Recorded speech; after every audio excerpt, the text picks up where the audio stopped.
Pan-Islamism, an ideological movement advocating the political unity of Muslims under one Islamic state or Caliphate, has long been a potent force influencing geopolitics across Asia, the Middle East, and beyond. Its roots trace back to the 19th century, a response to the decline of the Ottoman Empire and the growing dominance of European colonial powers in Muslim-majority regions. As these empires disintegrated or were carved up by imperial forces, Muslim intellectuals and political leaders sought to revive Islamic solidarity as a counterbalance to the fragmentation and foreign domination they witnessed.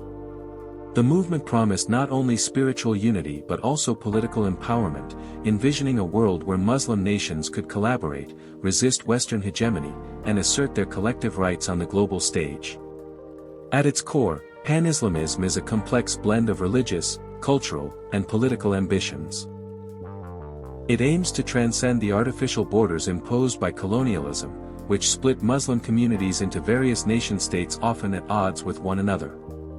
This vision, however, faces immense challenges given the diverse ethnic, linguistic, and sectarian identities within the Muslim world. The Sunni-Shia divide, for example, is a significant obstacle to any unified Pan-Islamic movement. Different interpretations of Islam, historical grievances, and competing national interests complicate efforts to forge a singular political identity. Countries like Saudi Arabia and Iran, which champion Sunni and Shia Islam respectively, have often used Pan-Islamic rhetoric to bolster their regional influence while simultaneously competing for dominance in the Muslim world. The geopolitical realities of Pan-Islamism must also be understood within the broader context of international relations and global power dynamics. Since the mid-20th century, the Cold War and the subsequent era of American unipolarity reshaped Muslim-majority regions, where external powers often exploited religious solidarity for their own strategic interests. The United States and the Soviet Union, for example, supported various Islamic movements or regimes aligned with their geopolitical goals, sometimes exacerbating sectarian tensions or stifling genuine Pan-Islamic cooperation. After the Cold War, the rise of global jihadist groups claiming to embody Pan-Islamic ideals further complicated the narrative, intertwining religious aspirations with militant extremism and terrorism. This distorted the perception of Pan-Islamism in the West and led to increased securitization policies targeting Muslim communities worldwide. Despite these challenges, Pan-Islamism remains a significant ideological undercurrent in the political discourse of many Muslim-majority countries. The Arab Spring uprisings that began in 2010, for example, initially sparked hopes for a resurgence of Islamic political unity based on popular demand for justice and governance reforms. Islamist parties and movements, such as the Muslim Brotherhood in Egypt, sought to harness Pan-Islamic sentiments to achieve democratic reforms and social justice. Yet, the varied outcomes of these uprisings revealed the difficulties of translating religious unity into effective political power. Authoritarian regimes, sectarian conflicts, and external interventions prevented the realization of a cohesive Pan-Islamic political bloc, underscoring the tension between ideology and realpolitik. Economics also plays a crucial role in shaping the prospects of Pan-Islamism. The economic disparities between wealthy oil-rich states and poorer Muslim countries influence regional alliances and power balances. Nations like Saudi Arabia, Qatar, and the United Arab Emirates have used their financial resources to support Islamist groups or exert diplomatic influence, often tailoring their support to suit national interests rather than a purely Pan-Islamic agenda. Meanwhile, economic challenges in countries such as Pakistan, Bangladesh, and parts of Africa contribute to social unrest and create fertile ground for radical ideologies to take root.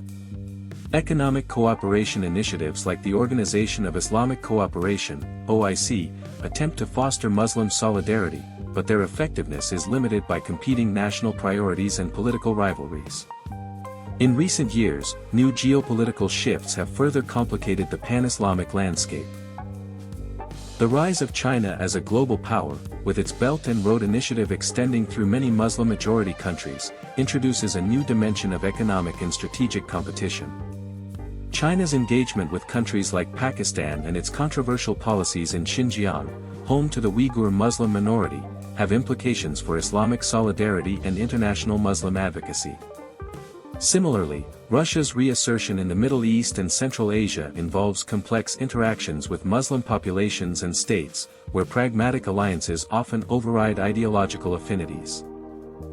Moreover, the Israeli-Palestinian conflict continues to be a rallying point for Pan-Islamic sentiment, symbolizing the struggle against perceived injustice and occupation.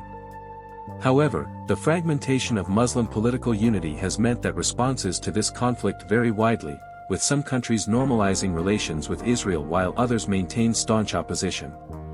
This divergence reflects a broader reality.